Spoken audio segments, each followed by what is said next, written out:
This is the scary story about the blind artist, and I promise you this story will not sit right with you. There was this man everybody called the blind artist. He was an old man in his early 70s and he lived in a small house on the edge of town. He was an acclaimed painter, but he had been completely blind ever since the day he was born. Despite his disability, he had painted some of the greatest works of art anyone had ever seen. Some people came from far and wide to have their portrait painted by the blind artist. As long as they paid the requested fee, he would paint a portrait of anyone. Nobody knew how he was able to paint with such skill even though he couldn't see the person sitting in front of him. It was an uncanny ability that completely defied logic. A woman named Amy arranged for him to paint her portrait one day. On the appointed day, she walked up to his house and knocked on the door.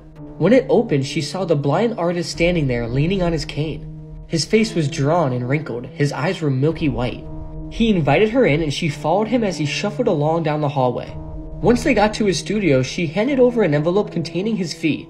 The old man thanked her and told her to sit down on the stool. He stood behind an easel with a black canvas on it and picked up his paintbrush.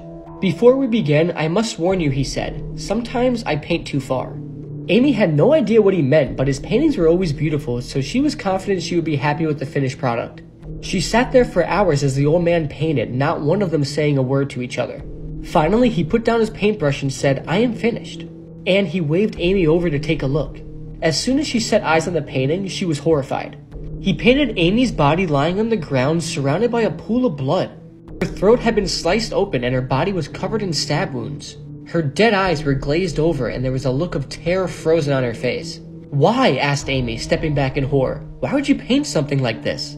The blind artist looked at her and said with his milky eyes, "I warned you," he said. "Sometimes I paint too far. Sometimes I paint the future."